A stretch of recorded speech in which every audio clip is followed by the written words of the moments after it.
하나님 말씀 보십시다. 사무엘하 16장 말씀입니다. 사무엘하 16장입니다.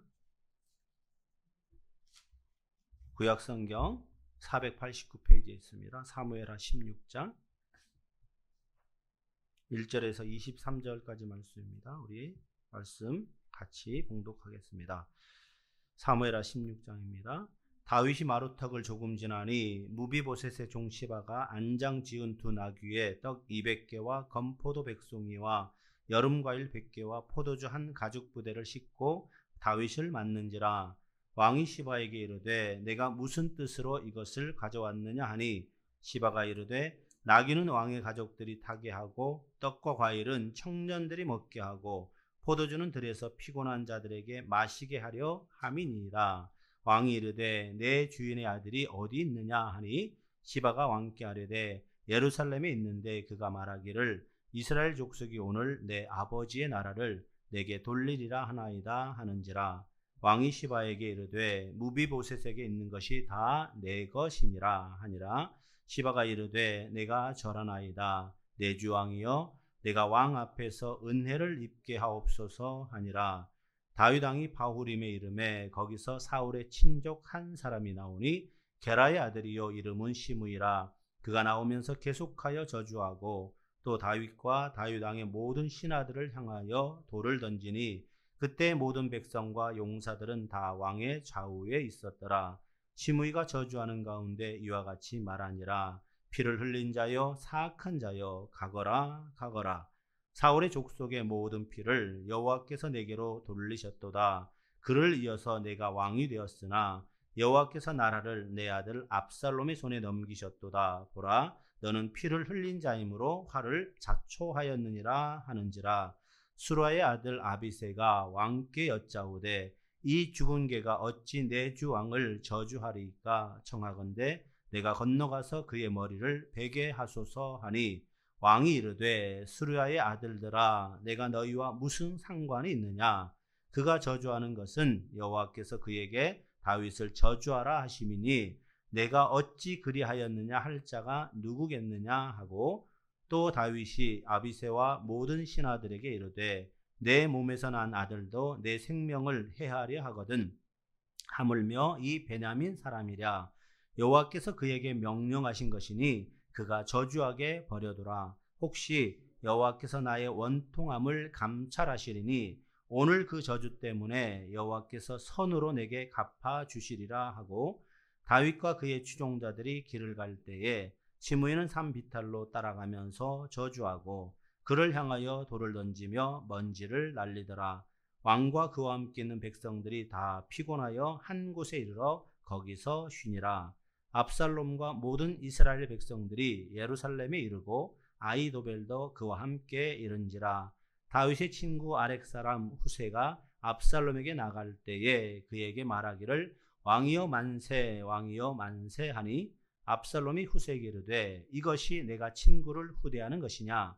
내가 어찌하여 내 친구와 함께 가지 아니하였느냐 하니 후세가 압살롬에게 이르되 그렇지 아니하니이다. 내가 여호와와 이 백성 모든 이스라엘의 택한 자에게 속하여 그와 함께 있을 것이니이다. 또 내가 이제 누구를 섬기리이까. 그의 아들이 아니니이까. 내가 전에 왕의 아버지를 섬긴 것 같이 왕을 섬기리이다 하니라. 압살롬이 아히도벨에게 이르되 너는 어떻게 행할 계략을 우리에게 가르치라 하니 아히도벨이 압살롬에게 이르되 왕의 아버지가 남겨두어 왕궁을 지키게 한 후궁들과 더불어 동침하소서. 그리하면 왕께서 왕의 아버지가 미워하는 바 됨을 온 이스라엘이 들으리니 왕과 함께 있는 모든 사람의 힘이 더욱 강하여 지리이다 하니라. 이에 사람들이 압살롬을 위하여 옥상에 장막을 치니 압살롬이 온 이스라엘 무리의 눈앞에서 그 아버지의 후궁들과 더불어 동침하니라. 그때 아히도벨이 베푸는 계략은 사람이 하나님께 물어서 받은 말씀과 같은 것이라. 아히도벨의 모든 계략은 다윗에게나 압살롬에게나 그와 같이 여겨졌더라. 아멘. 기도합니다. 성령 하나님, 우리가 말씀 듣길 원합니다. 우리에게 말씀하옵소서. 예수님의 이름으로 기도합니다.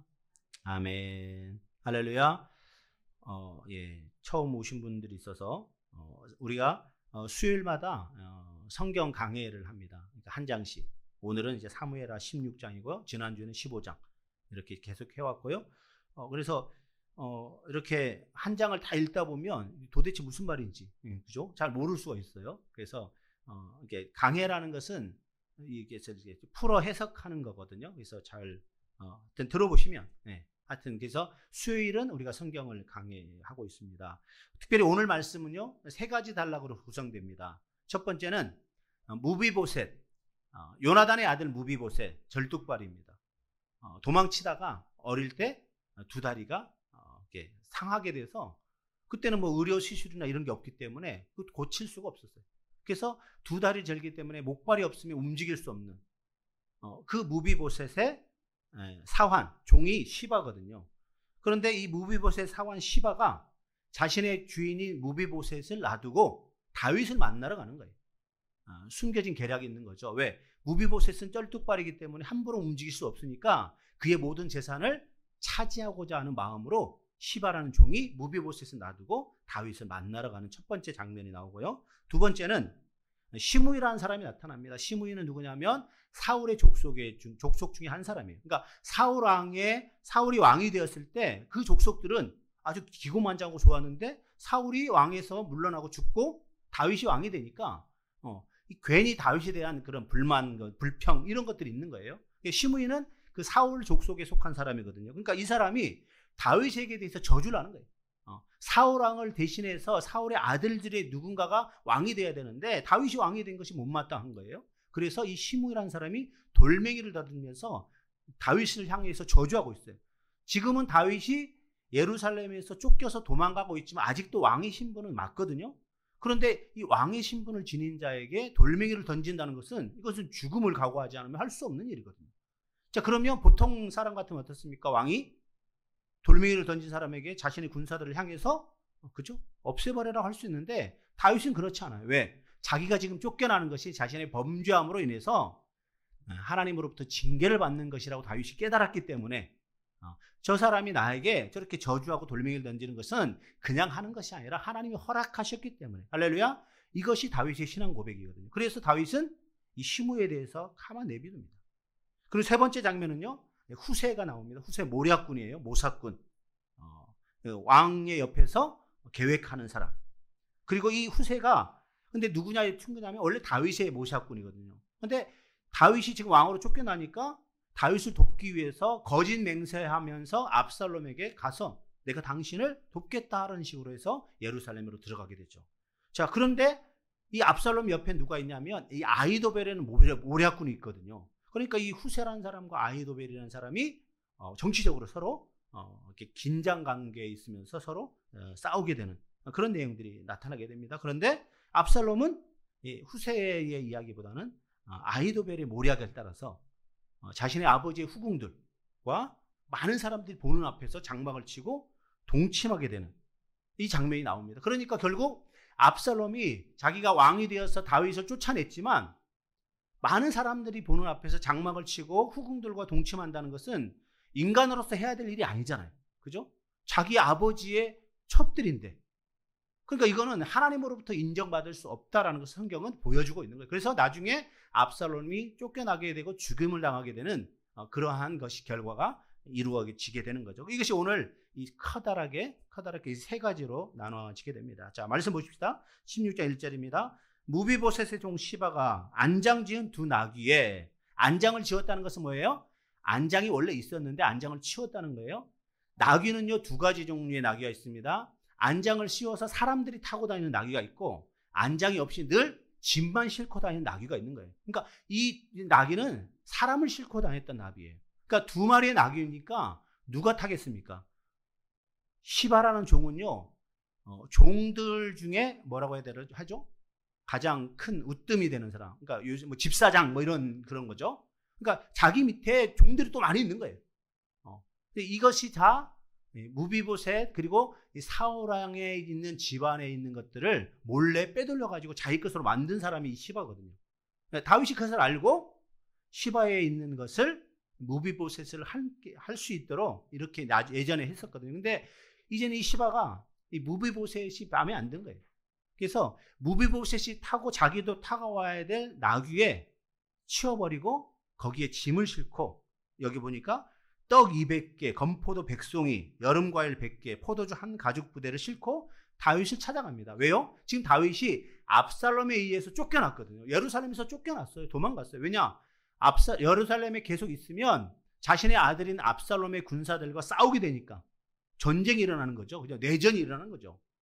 그러면 이제 다 이스라엘 사람들인데 이스라엘 사람들이 서로 싸워서 죽게 되니까 다윗이 그것을 피하고자 예루살렘에서 자신의 신하들과 함께 도망가고 있는 거예요. 그러니까 이 소식을 듣고 시바가 먹을 것을 간뜩 안고 다윗을 찾아갑니다. 속셈이 있는 거죠. 무비보셋에 있는 모든 것이 다 자기 것을 만들려는 속셈. 그리고 무비보셋이 찾아오지 못하니까 무비보셋은 어떻게 해요?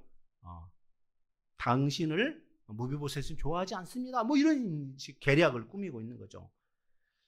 자, 그러니까 2절에 얘기합니다. 왕이, 여기서 왕은 다윗입니다. 내가 무슨 뜻으로 이것을 가져왔느냐? 그러니까 뭐라고 얘기합니까? 나귀는 왕의 가족들이 타게 하고 떡과 과일은 청년들이 먹게 하고 포도주는 들여서 피곤한 자들에게 마시게 하려 함이니라. 이 무비보셋이 가지고 있어야 될 모든 재산을 지금 누가? 그의 종인 시바가 자기 마음대로 하고 있다는 것을 보여주는 거죠. 지금 다윗은요, 예루살렘을 급히 빠져나오느라고 정신적으로 피곤하고 육체적으로 아주 지쳐 있습니다. 그를 따르는 사람들도 지금 먹을 것이 없어서 힘든 상황이에요. 그때 먹을 것을 가져오는 거예요. 떡을 가져오고 과일을 갖고 포도주를 갖고 왔고. 그러니까 어떻습니까? 이 다윗의 일행은 그 가지고 온 선물에 따뜻한 말에 마음이 녹아져 버린 거예요. 사람들은요, 현실적으로 눈에 보이는 걸 갖고 오면요, 거기에 정신이 팔리게 돼 있어요. 이게 문제거든요. 왜 시바라는 종이 무비보셋과 함께 오지 않았을까? 이렇게 생각해야 되는데 지금 다윗은 제정신이 아닌 거예요. 지금 정신적으로 혼란스럽고, 왜냐? 다른 사람도 아니고 자신의 아들이 자기를 죽이려고 들어오니까 도망 나왔거든요. 그러니까 지금 정신적으로 피폐된 상황에서 자기에게 그러한 것을 갖고 오니까 거기에 홀딱 넘어가 버린 거죠. 그러면서 4절에 이렇게 말하는 거죠. 4절 말씀 같이 읽습니다. 왕이 시바에게 이르되 무비보셋에게 있는 것이 다 내 것이니라 하니라. 이 시바의 계략이 통해버린 거죠. 무비보셋에 있는 것이 다 내 것이다. 무비보셋에 있는 것이 원래 누구 거냐면요, 사울왕이 갖고 있던 모든 재산들이 무비보셋 손자에게 넘어간 거거든요. 그냥 무비보셋, 그러니까 사울의 아들이 누구예요? 요나단. 여러분 요나단 이름 아시죠? 요나단. 다윗이 아주 절친. 근데 요나단도 죽었거든요. 전쟁터에서. 요나단의 아들이 무비보셋이에요. 절뚝발이. 그러니까 이 다윗이 그것을 알고 사울왕에 있던 모든 재산을 다 무비보셋에게 주는 거예요. 그런데 절뚝발이니까 그에게 주면 이것을 관리할 수 없어서 그 종 시바에게 이것을 통해서 줄 수 있도록 했거든요. 그러니까 이 시바는 다윗의 마음만 사면 자기가 이 모든 재산을 날로 먹을 수 있다, 이런 마음을 갖고 있는 거예요. 그래서 무비보셋을 놔두고 자기 혼자 와서 그의 마음을 환심을 사고 있는 거죠. 자, 거기에 넘어갔습니다. 다윗이 어떻게 됩니까? 무비보셋에게 있는 것이 다 내 것이다 라고 이야기해요. 이 사악한 자에게, 자신의 주인을 모함한 자에게 재산을 넘겨주는 경솔한 결정을 내리고 마는 거죠. 자, 우리가 성경을 보면 다윗 그러면 뭐 하나님의 마음에 합한 사람이고 하나님의 뜻대로 사는 사람이고 그래서 완벽할 것 같지만 그러지 않아요. 인간이거든요. 인간은요, 누구나 그 앞에 유혹과 이런 것에 쉽게 넘어갈 수 있어요. 자, 그런데 다윗이 위대한 점이 뭐냐면 범죄를 할 수 있어요. 실수할 수 있죠. 돌이켰다는 거예요. 많은 사람들은요, 자신이 범죄하고 실수하고 잘못하면 돌이키지 않아요. 돌이키는 것을 꺼려해요. 그죠? 그래서 자기야 잘못했다고 말해야 되는데 말을 잘 못해요. 말하면 이게 뭐가 잘못된 것처럼 부끄럽다고 생각하고 창피하다고 생각해요. 특별히 가정에서 이제 저도 남자니까 이 남편들이, 아빠가 자녀들에게 잘못했다는 말을 잘 못해요. 그리고는 그냥 대강 그냥 뭐 이렇게 막 넘어가 버리는 게 많아요. 그런데 정확하게 아빠가 잘못했어. 아빠가 이러한 것은 잘못했어. 이렇게 말할 수 있어야 되거든요. 이거 창피한 게 아니에요. 잘못을 인정할 줄 아는 사람이 훌륭한 사람이거든요. 그래야 자녀들이 그걸 보고 배우죠. 저도 예전에 우리 자녀들이 어릴 때는요, 그냥 막 윽박지르고 뭐 이런 적도 있었어요. 내가 잘못했음에도 불구하고 이렇게 뒤집어 씌워가지고 막 이렇게 하고, 우리 딸들. 그러니까 그때는요, 우리 딸들이, 저희 딸만 셋이에요. 딸만 셋. 근데 저한테 잘 안 왔거든요. 아빠를 무서워하고. 근데 제가 계속해서 이 목회 생활하고 하면서 기도하면서, 내가 왜 이렇게 살까? 그러면서 계속 기도하면서 내가 내 생각들을 조금씩 내려놓기 시작했어요. 내려놓고. 여러분, 한 번 내려놓는 게 어렵지, 두 번, 세 번 내려놓으면 쉬워요. 내려놓으면. 지금은 그래서 우리 딸들이 집에 오면 이 아빠를 막 껴안고, 우리 딸들 대학교 3학년이거든요. 이 대학교 3학년 애들이 막 껴안고 뽀뽀하고, 막 가끔은 야, 좀 뽀뽀하지 말아라 이렇게 하는 정도인데, 어쨌거나 그렇게 관계가 되려면 어떻게 해요? 서로 소통이 온전하게 돼야 되거든요. 용서는 잘못한 사람이 먼저 고백해야 용서가 이루어지는 건데, 그죠? 잘못한 사람이 고백하지 않고 상대방에게 용서해라, 이것은 잘못된 거거든요. 말이 안 되는 거죠. 자, 어쨌거나 이 시바는 무비보셋을 모함해서 다윗으로부터 모든 것을 얻어냈습니다. 그러니까 너무 좋은 거죠. 자, 그런 상황에서 이제 다윗 왕이 이제 또 그 모든 것을 먹고 다른 길을 떠나게 됩니다. 5절부터 14절까지는 다윗과 시므에 대한 이야기입니다. 자, 5절 말씀 보니까 이렇게 나오죠. 사울의 친족 한 사람이 나오니 게라의 아들 이름은 시므이라. 그가 계속해서 저주하고, 다윗 왕과 신하들이 걸어가고 있는데, 길을 가고 있는데 그들을 향해서 돌멩이를 던지는 거예요. 저주하고 있는 거예요. 왜냐? 압살롬의 반역으로 다윗이 일행이 자신이 살고 있는 지역으로 피신해 오니까 그 기회를 포착해서 다윗에게 독서를 퍼붓고 있는 거예요. 이것은 물론 시므의 생각만이 아닙니다. 사울이 출신 지파였던 베냐민 지파 모든 사람들의 일반적인 생각이에요. 사울 왕의 자리를 빼앗았다라고 그들은 생각하고 있는 거예요. 근데 우리는 성경을 보면 알잖아요. 사울 왕의 자리를 빼앗은 것이 아니라 사울이 하나님께 온전히 순종하지 못했기에 하나님께서 사울 왕을 왕위에서 내려놓게 하고 다윗에게 기름 부어서 그 다음 왕으로 세웠잖아요. 할렐루야. 우리가 분명히 그것을 기억해야 됩니다. 그러니까 사울 왕의 족속들은 지금 심각한 오해를 하고 있는 거예요. 다시 말하면 인간적인 생각으로 어떻게 우리 지파인 사울 왕 대신해서 다윗이 목동주제의 왕이 됐냐, 여기에 대한 불만과 불평이 많은 거예요. 그러니까 그것들이 밖으로 표출된 거죠. 어떻게 해요? 돌멩이를 던지고 저주하는 거예요. 그러면서 뭐라고 얘기합니까? 7절에 보니까 이렇게 말합니다. 피를 흘린 자여, 사악한 자여, 가거라. 하나님이 징계를 받고 쫓기는 신세가 되자 이렇게 시므이가 기세 등등해서 돌멩이를 던지고 있어요. 피를 흘린 자요. 물론 다윗은 피를 많이 흘렸죠. 전쟁을 많이 했으니까. 사악한 자요. 다윗이 꼭 사악했을까요? 사악한 건 아닌 것 같아요. 그런데 어쨌거나 다윗이 이러한 말을 듣는 것은 자신이 잘못된 것도 있고, 또한 하나님의 이름 때문에 이렇게 된 것도 있습니다. 자, 우리가 이 세상을 살아가다 보면, 특별히 그리스도인으로 신앙생활을 하면서 살아갈 때는요, 세상 사람들로부터 우리가 험한 말도 들을 수가 있고요, 욕설과 조롱을 받을 때도 있습니다. 자, 하나님의 이름 때문에 그런 것을 받는 건 괜찮은 거예요. 좋은 거예요. 왜냐하면 예수님께서 말씀하셨잖아요. 너희는 세상과 벗될 수 없다라고 얘기했죠. 그죠? 예수님이 세상으로부터 조롱을 받고 비난받고, 그죠? 채찍을 맞고 십자가에 죽은 것처럼 그리스도를 온전히 따르는 사람이라면요, 그런 고난과 고통이 당연히 따라가는 거예요. 세상과 벗될 수가 없기 때문에, 세상과 구별됐기 때문에. 그런데 세상과 구별되지 않고 살아가면 어떻게 됩니까? 세상이 좋아하면 하나님으로부터 멀어진 인생이 될 수밖에 없거든요. 그러니까 우리는 날마다 생활하면서 결정해야 되는 거예요. 내가 하나님께 더 친밀하게 살아갈 것인가, 아니면 세상을 더 쫓아갈 것인가. 날마다 이 선택 가운데 살아가야 되는 거거든요. 자, 그런데 어쨌거나 다윗은 하나님께 더 향하여 그의 마음이 움직이게 되는 거죠. 자, 그래서 하나님께서는 특별히 이 징계를 통해서 다윗을 회복시키려는 계획을 갖고 있는 거예요. 그러니까 어쨌거나 시므이가 이렇게 막 저주하고 있어요. 그러면 여러분, 저주를 받으면 돌멩이를 던지고 막 이렇게 뭐 맞진 않았겠지만 그때 다윗의 마음이 어땠을까요? 여러분이 다윗이라면 어떨까요? 여러분을 저주하는 사람, 내가 혼자도 아니고 내 주변에 군사들도 많이 있고 가만 안 놔둘 수 있잖아요, 그죠? 군사들한테 딱 손짓만 하면 끝날 수 있는데 다윗은 그러지 않았다는 거예요. 왜요? 하나님의 징계인 것을 믿어지니까, 하나님께서 허락하셨다는 게 믿어지니까 달게 받겠다는 것이 다윗의 마음이죠. 그런데 그 옆에 누구 있습니까? 아비새라는 장군이 분통을 터뜨리고 있는 거예요. 다윗이 너무 조용하니까, 아니 그럴 수 있습니까? 내가 가만 놔두지 않겠습니다. 내가 저것을 죽여버리겠습니다. 뭐 이러한 얘기를 하는 거예요. 그런데 아비새라는 장군이 그러한 분노를 느끼지만 다윗이 허락하지 않으면 할 수 없는 거죠. 왜냐? 그 당시에 군사들은요, 왕의 명령이 떨어지지 않으면 아무리 자기가 옳은 일이라고 생각해도 할 수가 없는 거죠. 이것이 올바른 군사의 모습이에요.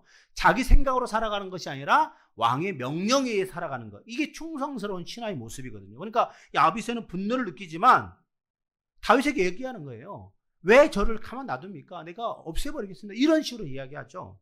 그런데 다윗이 이렇게 고백합니다. 자, 10절 말씀 같이 읽습니다. 시작. 왕이 이르되 수라의 아들들아, 내가 너희와 무슨 상관이 있느냐?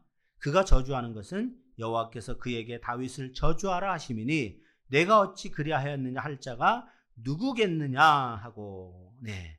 이 아비새라는 장군은 현재 일어나고 있는 일에 대해서 시므이라는 사람이 돌멩이를 던지는 이 인간적인 관점에서 내가 가만 놔두지 않겠습니다. 목을 베어버리겠습니다. 이렇게 하고 있는데 다윗은 그것을 인간적인 관점에서 보고 있지 않다는 거죠. 뭐라고 하고 있습니까?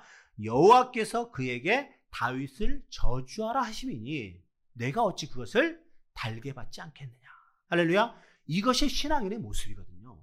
어떤 상황을 바라볼 때 이것이 하나님께서 나에게 허락하신 것인지 아닌지 이것을 깨달을 수 있어야 되는 거예요. 자, 그러니까 다윗이 볼 때는 자기에게 일어나는 모든 일들이 하나님의 뜻과 섭리에 의해서 일어났다라고 생각하는 거예요. 왜냐하면 하나님은 의로우시기 때문에, 선하시기 때문에. 지금 이렇게 징계를 받고 도망쳐 다녀도 나중에 하나님께서 다시 회복해 주실 거라는, 할렐루야, 그러한 믿음이 다윗에게 있었거든요. 그래서 여호와께서 그에게 명령하신 것이니, 다시 말하면 하나님이 징계다. 하나님이 나를, 범죄한 나를 깨닫게 하고 나를 훈련시키고자 하는 과정이다. 그러니까 시므이가 하는 행동을 제지하지 말라. 이렇게 이야기하고 있는 거예요. 그러면서 뭐라고 얘기합니까? 12절. 자, 같이 읽습니다. 12절. 혹시 여호와께서 나의 원통함을 감찰하시리니 오늘 그 저주 때문에 여호와께서 선으로 내게 갚아주시리라. 예. 이게 신앙인의 고백이거든요. 여호와께서 나의 원통함을 감찰하실 것이다. 감찰이라는 것은 뭐예요? 낱낱이 살펴보겠다는 거거든요. 나의 원통함을 내가 해결하는 것이 아니라 누가? 하나님께서 감찰해서 해결해 주겠다라는. 다시 말하면 이 고난을 통해서 하나님의 사람으로 온전히 회복될 수 있는 다윗의 신앙의 고백의 모습인 거죠. 자, 그럼에도 불구하고 계속해서 시므이는 산비탈로 따라가면서 저주합니다. 그리고는 그를 향해서 돌을 던지고 먼지를 날리고 계속해서 욕설을 퍼붓습니다. 자, 그럼에도 불구하고 다윗과 다윗의 일행은 거기에 반응하지 않고 있다는 거죠. 여러분, 침묵이 금이라는 말 아시죠?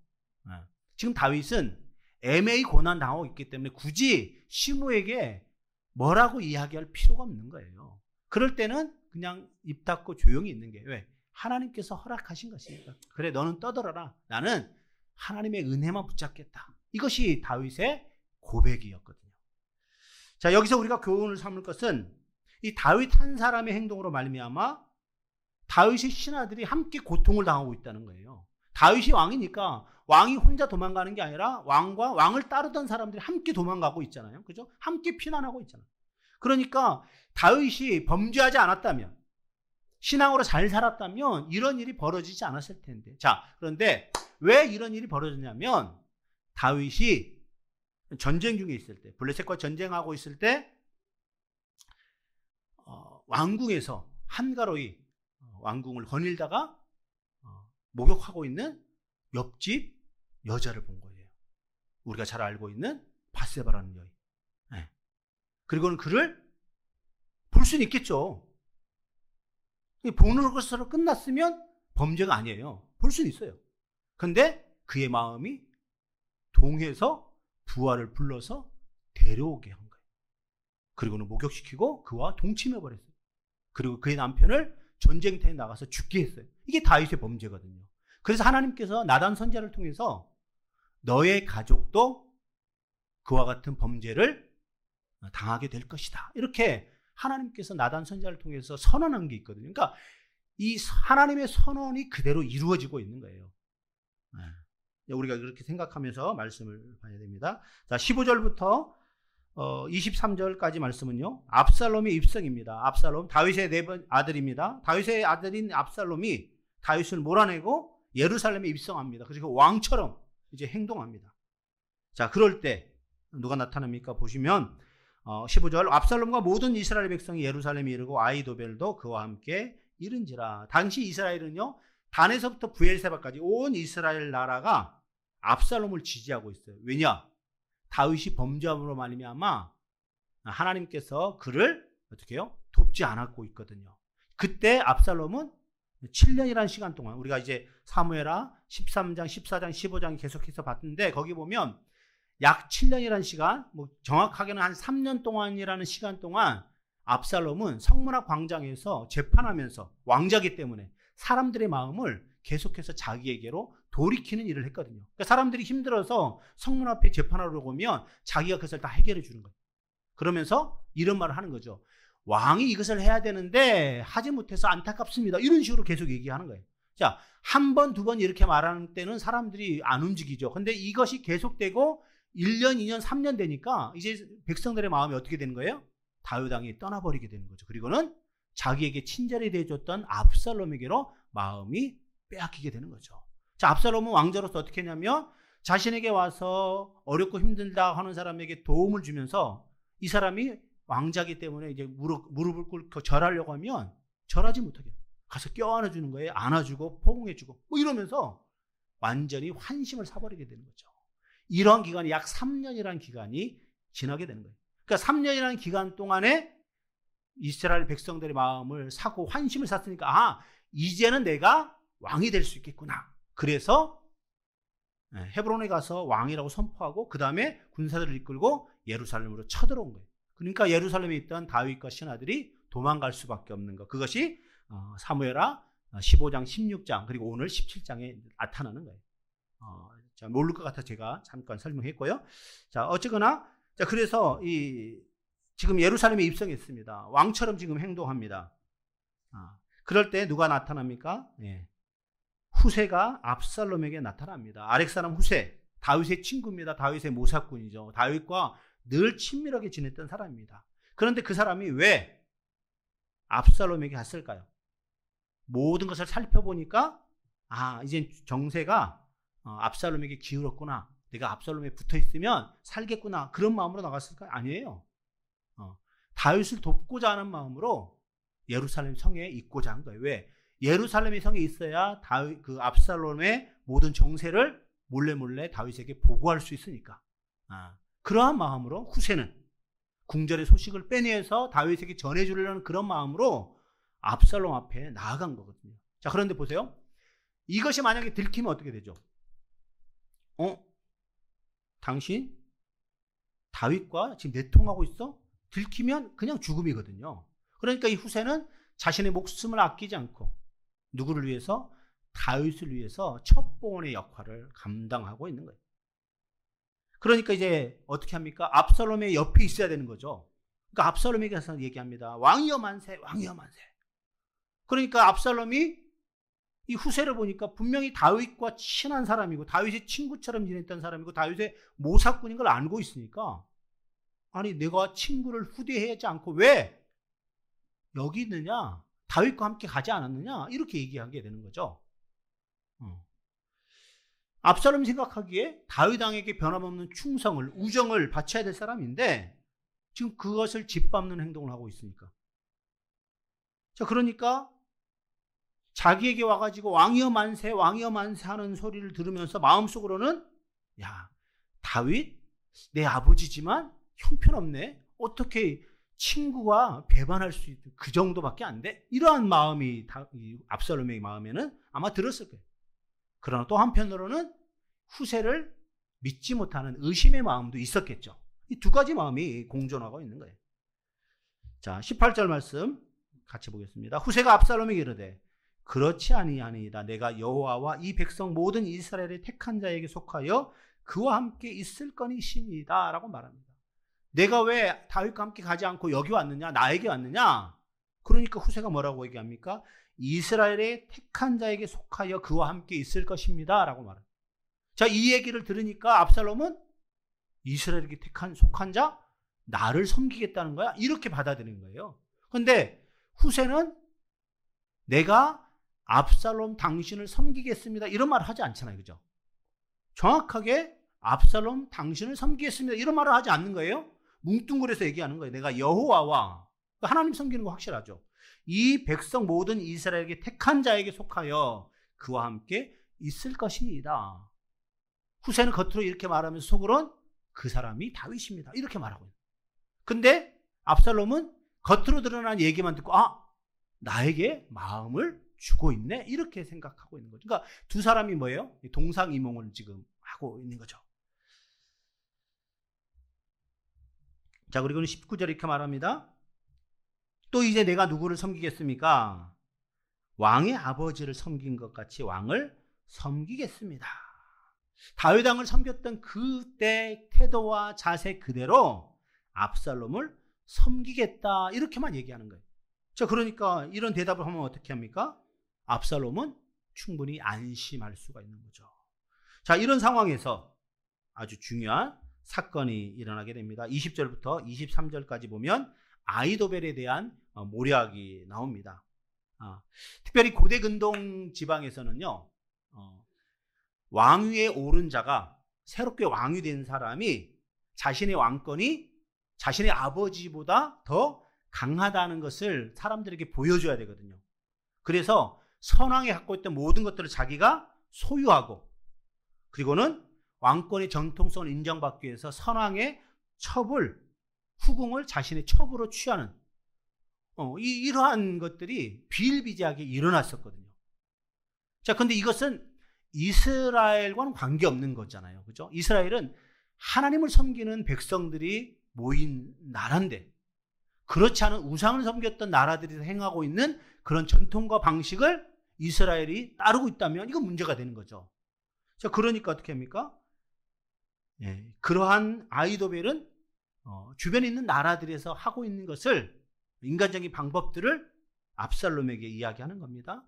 다윗의 후궁들과 공개적으로 동침하십시오. 그러면 모든 백성들이 다윗보다 압살롬이 더 힘이 강하구나 라고 생각해서 모든 사람의 마음이 당신에게 향할 것입니다. 이런 계략을 이야기하게 되는 거죠.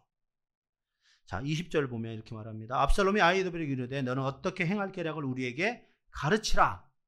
자, 압살롬은요 왕이 되었어요. 그런데 왕의 후계자로서 교육을 받은 적이 없거든요. 다윗이 자신의 왕의 뒤를 이을 사람, 자신 다음의 왕을 누구를 선정한 적도 없고, 그죠? 왕의 후계를 위해서 가르쳐 준 적이 없어요. 그러니까 이 압살롬이 왕이라고 선포했지만 왕으로서 어떻게 나라를 다스려야 될지 모르는 거예요. 그러니까 아히도벨이라는 모략군에게 내가 이제 어떻게 해야 되겠느냐, 어떤 정책을 수립해야 되겠느냐, 내가 어떻게 다스려야 이스라엘 백성들이 나를 따르겠느냐, 그것을 가르쳐달라, 그 얘기를 하는 거죠. 그때 이 아히도벨이 말도 안 되는 이야기를 하는 거죠. 자, 21절 같이 읽습니다. 21절입니다. 아히도벨이 압살롬에게 이르되 왕의 아버지가 남겨두어 왕궁을 지키게 한 후궁들과 더불어 동침하소서. 그리하면 왕께서 왕의 아버지가 미워하는 바 됨을 온 이스라엘이 들으리니 왕과 함께 있는 모든 사람의 힘이 더욱 강하여 지리이다. 후궁들과 더불어 동침한다는 것은 뭐예요? 이제 더 이상 압살롬과 다윗은 화해할 수 있는 길이 없어져 버린 거죠. 그죠? 부자를 철천지 원수로 만들어 버리는 거예요.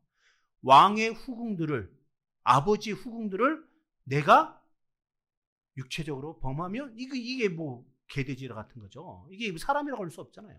그러면 더 이상 다윗과 화해할 수 없는 상황으로 가버리는 거죠. 자, 왜 그랬을까요? 그것은 압살롬이 다 왕이 되어서 온전히 압살롬이 통치할 때 그 밑에서 자기도 호화호식을 벌이고자 하는 이 아히도벨의 숨겨진 마음이 있는 거예요. 왜? 다윗과 멀어져야만, 그죠? 자기를 계속해서 자기를 도울 것이고 자기에게 도움을 요청할 것이고.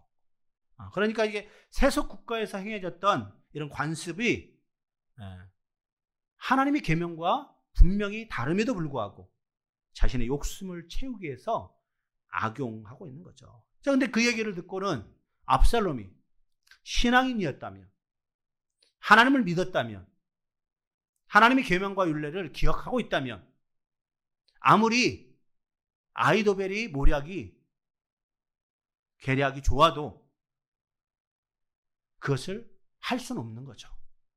그런데 어떻게 합니까? 압살롬은 22절입니다. 자, 같이 읽습니다. 이에 사람들이 압살롬을 위하여 옥상에 장막을 치니 압살롬이 온 이스라엘 무리의 눈앞에서 그 아버지의 후궁들과 더불어 동침하니라. 여러분, 이스라엘의 왕궁은요, 높은 곳에 있습니다. 왕궁보다 높은 건물은 없어요. 왕궁이 제일 높고 왕궁에서 보면 밑에가 그 백성들이 사는 것이 다 보이는 거예요. 그러니까 왕궁 위에다가 장막을 치니까 백성들이 볼 때 다 보이는 거죠. 거기에서 압살롬이 들어가고 후궁들이 들어가서 거기서 난잡한 성행위를 하고 있는 거예요. 하나님이 기뻐하지 않는 것을 백주대낮에 하고 있는 거예요.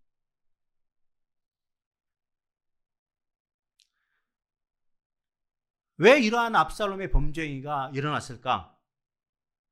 이것은 시작은요, 그죠? 다윗의 범죄가 시작입니다.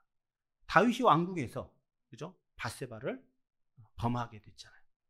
이것을 또 그 아들이 따라하고 있는, 아버지의 여자를 범하는 참남함 죄를 저지르게 되는 거죠. 그래서 18장에 가면 요압과 요압의 부하들이 압살롬을 칼로 죽이게 됩니다. 이것은 하나님의 징계로 인해서 완전히 끝장나게 되는 게 사무엘하 18장에 나타납니다.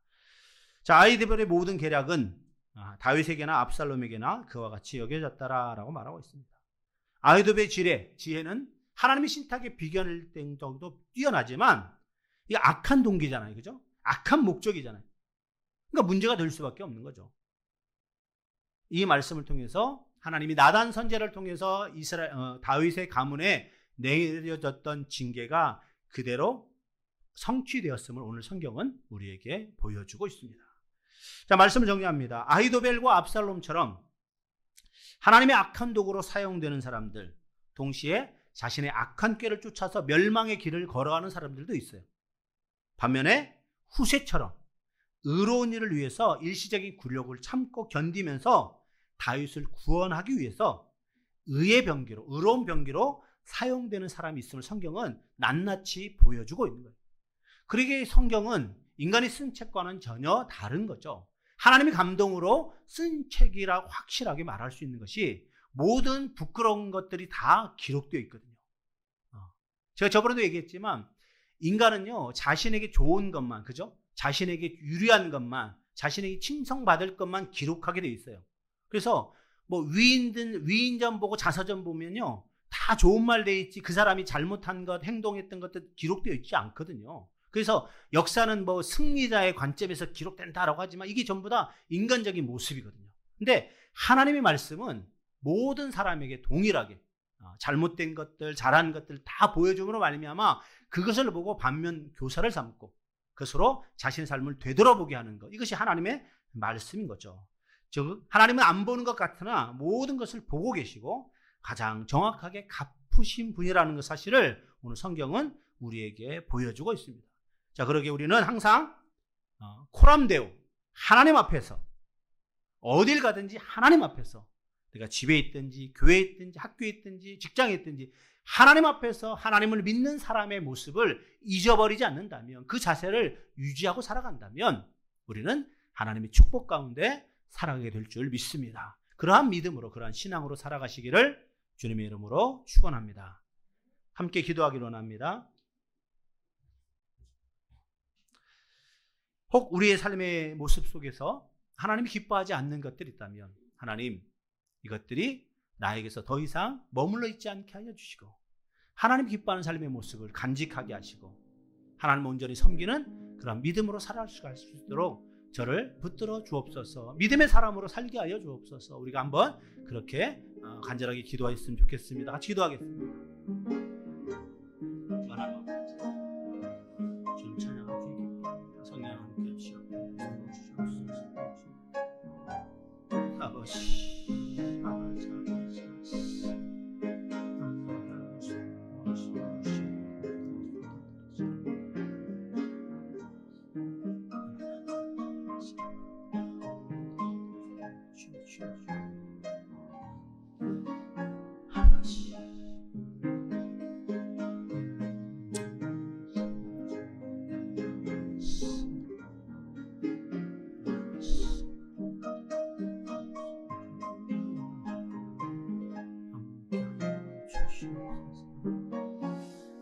하나님 아버지 감사합니다. 날마다 주의 은혜 가운데 살게 하여 주시고 우리의 삶을 살펴보게 하시고 돌이키게 하시고 하나님 기뻐하지 않는 것들 하나하나 다 정리하여 하나님의 말씀을 쫓아 순종하는 믿음의 성도로 살아갈 수 있도록 주께서 우리의 발걸음을 주장하여 주시옵소서. 예수님의 이름으로 기도드립니다.